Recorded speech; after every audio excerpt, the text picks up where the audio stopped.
Some people reveal their weakness not through what they can't do, but through how they react when they can't control you anymore. You start setting boundaries, making independent decisions, and refusing to be manipulated, and suddenly their true character emerges through desperate, predictable behaviors. Weak people can't handle your autonomy because their sense of power depends entirely on controlling others. When that control disappears, they don't respond with strength or acceptance. They reveal their weakness through increasingly desperate attempts to regain influence over your life. This isn't weakness in the sense of physical strength or capability. It's emotional and psychological weakness, the inability to function without controlling others, the fear of being unimportant, and the desperate need to maintain power over people who are growing beyond their influence. Watch what happens when you stop seeking their approval, stop asking their permission, and start living according to your own values. Their mask slips, and you'll see exactly how weak they really are beneath their controlling exterior. Marcus Aurelius understood this dynamic perfectly. He wrote about people who derive their sense of worth from controlling others, noting that their desperation reveals their inner poverty. The Stoics taught that true strength comes from self-mastery, not mastery over others. When weak people can't control you, they follow predictable patterns that expose their character completely. These aren't random reactions. They're systematic behaviors driven by insecurity, fear, and the desperate need to restore their sense of power. Today, I'm sharing 8 specific things weak people do when they realize they can't control you anymore. The 5th behavior is particularly pathetic because it shows their complete desperation when all manipulation tactics fail. Understanding these patterns will help you recognize weakness disguised as strength and respond with the wisdom that comes from true inner power. Stick around, hit that subscribe button, and let's get wiser together. Let's dive in. Behavior. Number 1. They try guilt manipulation. When direct control fails, guilt becomes their weapon of choice. This is always the first desperate move weak people make when they realize their usual influence isn't working. They try to make you feel guilty for having boundaries, for growing, or for making decisions they don't approve of. My friend discovered this pattern with her emotionally dependent mother. When Sarah started setting reasonable boundaries, declining to drop everything for non-urgent requests, spending weekends with friends instead of always being available, her mother's response was immediate and predictable.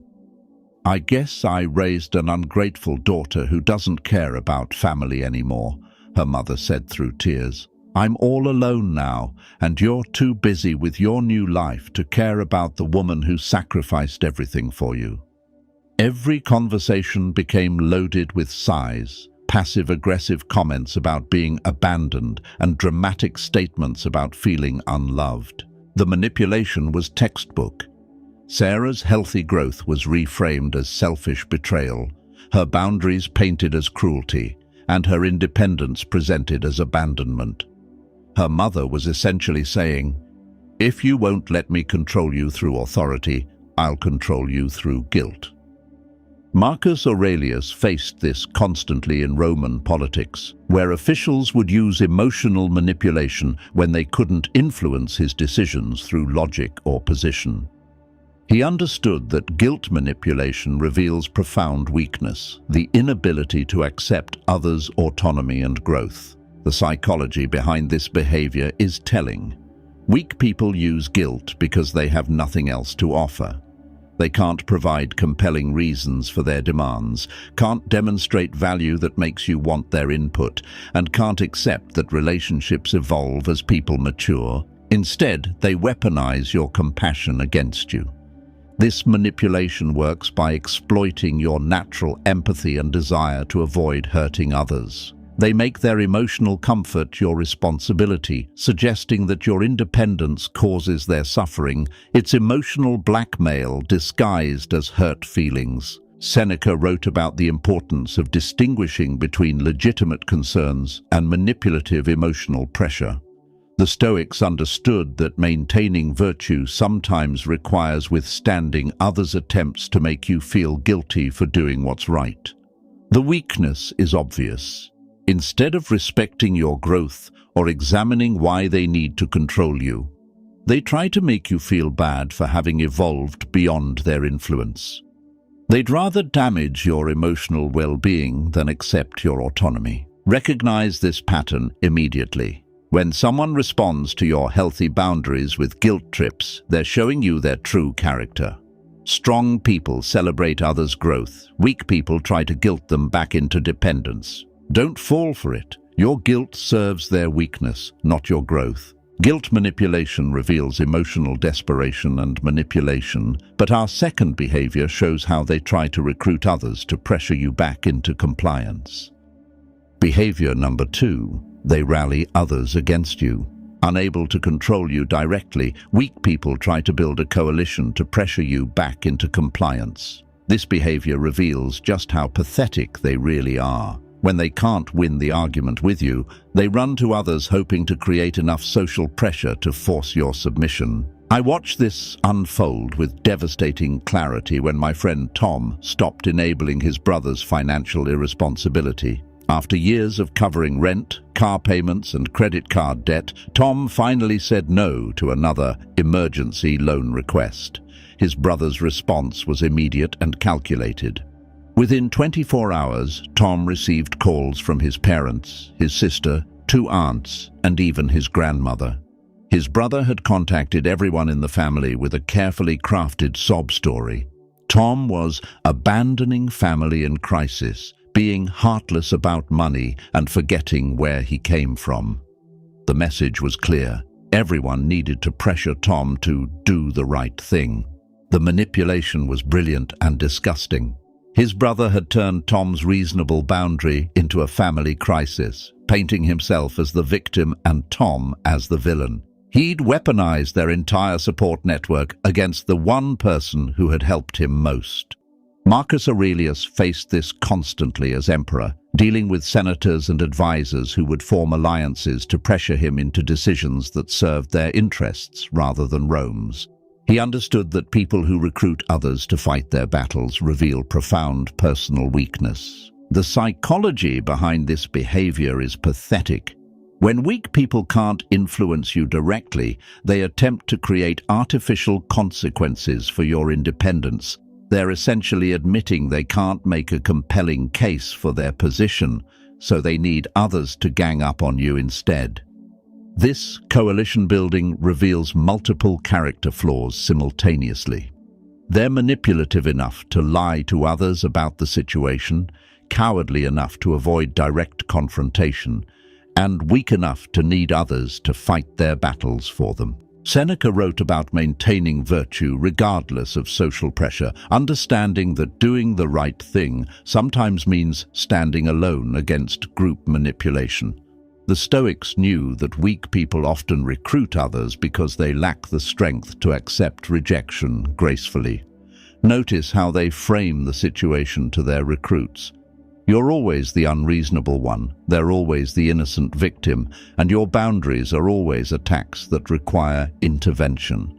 They never mention their own behavior that led to your boundaries. The most revealing aspect is their willingness to damage your relationships with mutual friends or family members just to regain control over you.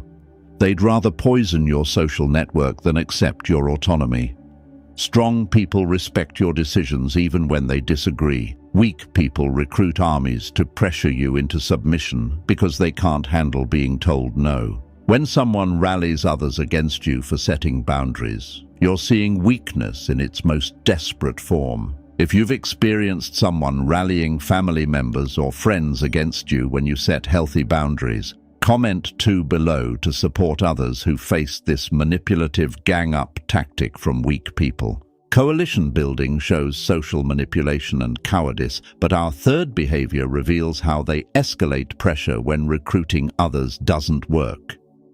Behavior number 3. They escalate their demands. Like a child throwing a tantrum, weak people increase the intensity when their usual demands stop working. They can't handle that their previous level of control is slipping, so they desperately double down by making even more unreasonable requests, hoping to overwhelm your resistance through sheer audacity. Rebecca discovered this escalation pattern with her manipulative boss. For months, she'd been working unpaid overtime, handling tasks outside her job description, and sacrificing weekends for urgent projects. When she finally started saying no and setting professional boundaries, her boss's response was immediate and predictable.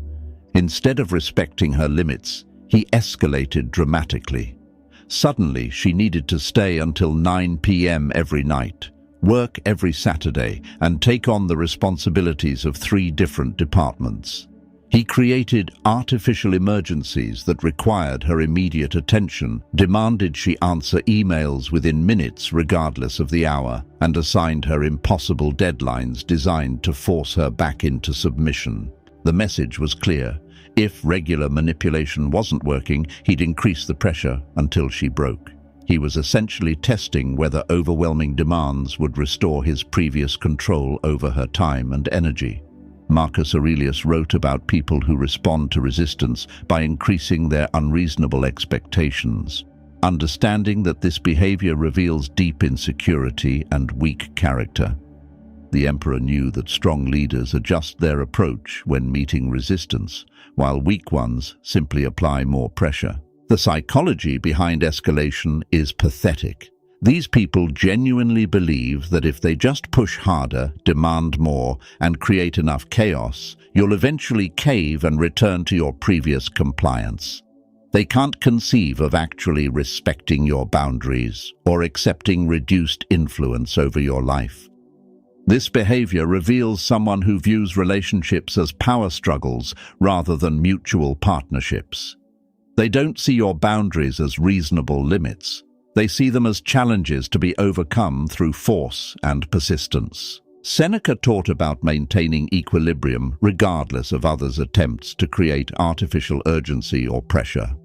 The Stoics understood that people who escalate demands when facing resistance are showing you their true character. They respect power more than people.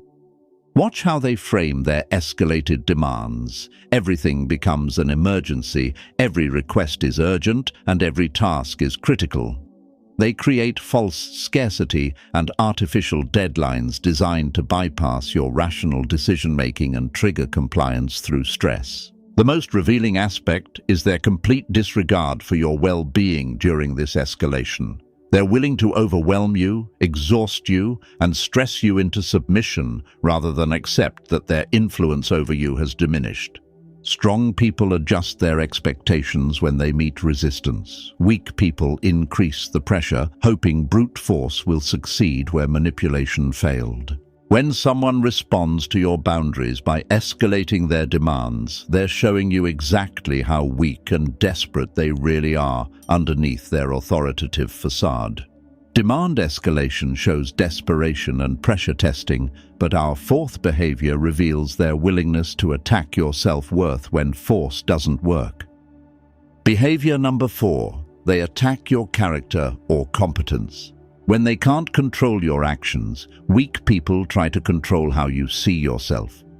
This is perhaps their most vicious behavior, attacking your character, intelligence, or competence in hopes of creating enough self-doubt that you'll crawl back seeking their approval and validation. Michael experienced this devastating attack from his own father. After years of seeking paternal approval for every career decision, Michael finally started making independent professional choices. He declined his father's advice about job opportunities, chose his own career path, and stopped asking permission for major life decisions. His father's response was swift and brutal. "You've always been impulsive and terrible with decisions. You're not smart enough to navigate this industry without my guidance. You're going to destroy everything you've worked for because you're too arrogant to listen to people who actually know better." The attack was designed to shatter Michael's confidence in his own judgment. His father was essentially saying, "If I can't control your decisions, I'll make you doubt your ability to make any decisions at all." This behavior reveals the absolute bottom of weak character. When direct control fails, when guilt doesn't work, when coalition building backfires, they resort to psychological warfare designed to damage your self-esteem and independence. Marcus Aurelius faced this constantly from political enemies who would attack his character when they couldn't influence his policies. He understood that people who resort to personal attacks reveal their own weakness and desperation. They have no legitimate arguments, so they attack the person instead. The psychology is transparent and pathetic. They genuinely believe that making you doubt yourself will drive you back to dependence on their judgment. They think if they can convince you that you're incompetent, you'll need their guidance again. It's emotional abuse disguised as concern. Notice their attack patterns. They'll question your intelligence. You're not thinking clearly. Your maturity. You're being childish. Your judgment. You always make bad decisions. Or your character. You've become selfish and ungrateful. Every attack is designed to undermine your confidence in your own autonomy. Epictetus taught that your worth comes from your character and actions, not others' opinions of you. The Stoics understood that people who attack your competence are revealing their own incompetence at handling relationships with independent adults. The most revealing aspect is their timing. These attacks always come when you're demonstrating growth, independence, or success. They can't stand evidence that you're thriving without their control, so they try to poison your self-perception.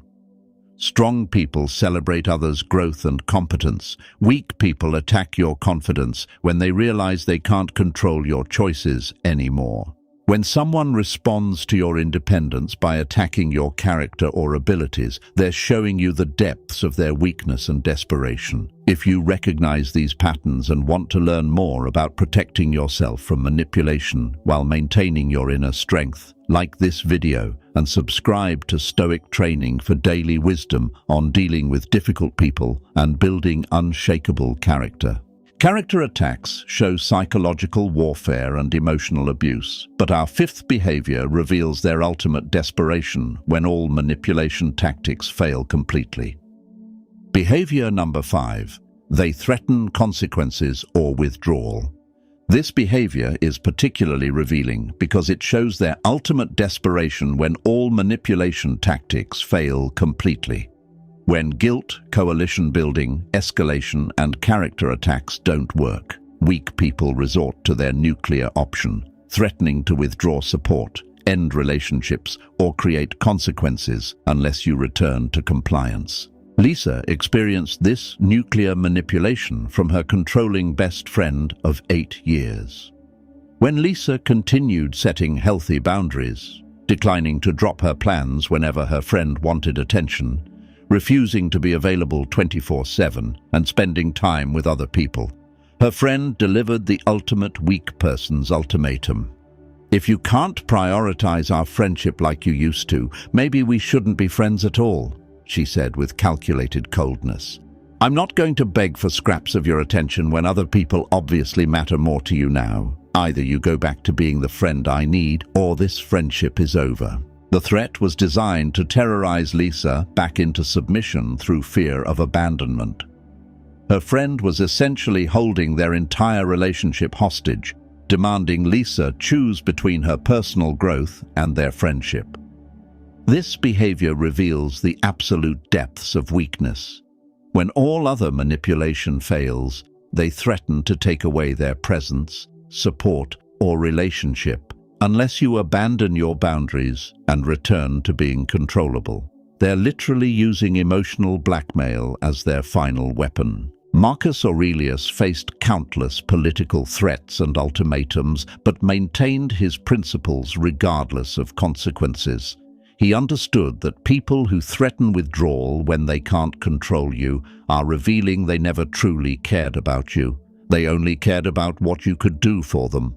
The psychology behind this threat is pathetically transparent. They genuinely believe their presence in your life is so valuable that the mere threat of losing it will make you abandon your growth and independence. They see themselves as the prize you can't afford to lose. Seneca wrote about the importance of being willing to lose relationships that require you to compromise your virtue to maintain them. The Stoics understood that threats reveal the true transactional nature of what you thought was genuine care. Notice how they frame these ultimatums. You're always abandoning them, you're choosing others over them, and your boundaries are destroying the relationship. They never acknowledge that their inability to accept your growth is what's actually damaging things. The most revealing aspect is their willingness to destroy something supposedly precious to them just to maintain control. If they truly valued the relationship, they'd work to adapt rather than threaten to end it. Strong people adjust to others' growth and maintain relationships through change. Weak people threaten to withdraw everything unless you stay exactly as they need you to be. When someone threatens consequences or withdrawal because you won't let them control you, they're showing you that their love was always conditional on your compliance. These threats often backfire spectacularly because they reveal the manipulator's true nature so clearly that calling their bluff becomes easy. Threats show emotional blackmail and conditional relationship investment, but our sixth behavior reveals how they try to make you doubt your own perception of reality. Behavior number 6. They gaslight your perceptions. Unable to control your actions, weak people try to control your perception of reality itself. This is psychological warfare at its most insidious. They make you question your own memories, perceptions, and judgment about situations, hoping to undermine your confidence in your own mind. David experienced this mind-bending manipulation from his roommate Jake. When David confronted Jake about consistently leaving dirty dishes, never cleaning common areas, and bringing loud friends over at midnight on weeknights, Jake's response was immediate and calculated. "I think you're imagining things, man. I'm actually pretty clean compared to most people, and I'm usually quieter than you are," Jake said with convincing sincerity. "You've been stressed about work lately. Maybe you're just more sensitive to normal household stuff. Are you sure you're not the one leaving some of those dishes and just forgetting?" The gaslighting was expertly crafted. Jake didn't just deny the obvious evidence. He made David question whether the evidence existed at all. He suggested David was mentally unstable, overly sensitive, and possibly even responsible for the problems he was observing. This behavior reveals the most dangerous form of weakness: the willingness to attack someone's relationship with reality to maintain control. When they can't change your decisions, they try to make you doubt your ability to perceive situations accurately. Marcus Aurelius emphasized the importance of trusting your rational observations when they're based on clear evidence. He understood that people who distort reality reveal they have no legitimate arguments for their behavior, so they attack your ability to perceive their behavior clearly. The psychology behind gaslighting is particularly twisted. Weak people genuinely believe that if they can make you doubt your own perceptions, you'll become dependent on their version of reality. They want to become the authority on what's real and what isn't in your own life. Seneca wrote about the sacred importance of clear thinking and rational assessment of evidence. The Stoics understood that people who try to manipulate your perception of reality are committing one of the most profound violations of human dignity. Notice their gaslighting techniques. They minimize your experiences. "That wasn't that bad." Deny obvious events. "I never said that." Rewrite history. "You're remembering wrong." And question your mental state. "You're being too sensitive," or "you're overreacting." The most insidious aspect is how they mix their reality distortion with fake concern for your well-being. They present their manipulation as caring. "I'm worried about you. You seem to be seeing problems that aren't really there." Strong people acknowledge reality even when it's uncomfortable. Weak people try to rewrite reality to avoid accountability for their behavior. When someone consistently makes you question your own perceptions of clear evidence, they're showing you they're willing to damage your mental clarity to maintain their control. Trust your perceptions when they're based on observable patterns and clear evidence. Gaslighting only works if you let them convince you to doubt your own mind. Gaslighting shows reality manipulation and psychological abuse, but our seventh behavior reveals how they create artificial chaos to regain your attention. Behavior number 7, they create drama or emergencies. When subtlety fails, weak people create chaos, hoping you'll rush back to help and restore their central position in your life. This behavior is particularly pathetic because it reveals they'd rather manufacture problems than accept their diminished importance in your world. Jennifer discovered this manufactured crisis pattern with her emotionally dependent mother. Every time Jennifer started dating someone new or made plans that didn't revolve around her mother, suddenly urgent emergencies would materialize out of nowhere. The pattern was predictably desperate. Mysterious health scares that required immediate attention but disappeared when doctors found nothing wrong, sudden financial crises that only Jennifer could solve, dramatic family conflicts that needed her immediate mediation, and urgent household emergencies that somehow only occurred when Jennifer was busy with her own life. The most revealing incident happened when Jennifer went away for a romantic weekend. Within hours, her mother called crying about a break-in. Someone had supposedly tried to enter the house. When Jennifer rushed home, she found no evidence of any attempted break-in, no police report, and a mother who seemed remarkably calm for someone who'd been terrified just hours earlier. The manufactured emergency had served its purpose. It had pulled Jennifer away from her romantic weekend and re-established her mother as the most important priority in her life. Marcus Aurelius dealt with countless manufactured political crises designed to manipulate his attention and decisions. He learned to distinguish between genuine problems requiring imperial attention and artificial emergencies created by people seeking to regain influence over his priorities. The psychology behind crisis manufacturing is transparently weak. These people cannot tolerate not being the center of your attention or concern. When your life expands beyond them, they create artificial urgency to compete with your other relationships and responsibilities. Seneca wrote about the importance of wise discernment in evaluating which problems truly require your immediate attention versus which are designed to manipulate your priorities. The Stoics understood that some people weaponize your compassion against your autonomy. Notice the timing of these emergencies. They always coincide with your important events, new relationships, career opportunities, or moments of personal growth. The crises serve as attention-seeking missiles designed to pull you back into their orbit. The most pathetic aspect is their willingness to waste your time, energy, and emotional resources on fake problems rather than simply accepting that your life has expanded beyond revolving around them. Strong people handle their problems independently and celebrate your growth. Weak people manufacture crises to compete with anything that takes attention away from them. When someone consistently has emergencies that coincidentally occur whenever you're focusing on other priorities, you're witnessing weakness disguised as neediness.